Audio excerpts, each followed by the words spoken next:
রহমানির রহিম। আসসালামু আলাইকুম। আমি মোহাম্মদ নাফসি Ahmed, territory manager, plant and agro limited, area Joypurhat. আমি এখন অবস্থান করতেছি আমার চাম্পাবতী মিষ্টি কুমড়ার মাঠে।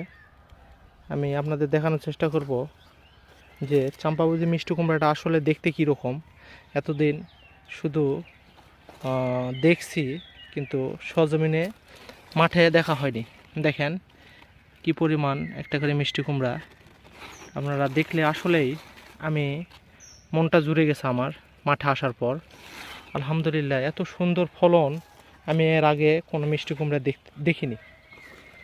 তাই আপনাদের দেখানোর চেষ্টা করতেছি ঘুরে ঘুরে।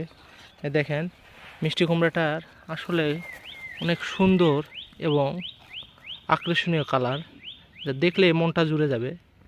আসলে এটা সর্বদিক দিয়ে সর্বক্ষেত্রে অনেক সুন্দর। কৃষক ভাই অনেক সন্তুষ্ট লাভ করছে যে আসলে মিষ্টি কুমড়াটা অনেক সুন্দর এবং সে পছন্দ করছে। তার মতামতে নেওয়ার পর আমি মাঠটা ঘুরে দেখতেছি। এই দেখেন যে পরিমাণ মিষ্টি কুমড়া মাঠে, মানে জমিতে, আমি কল্পনার বাহিরে এত মিষ্টি কুমড়া।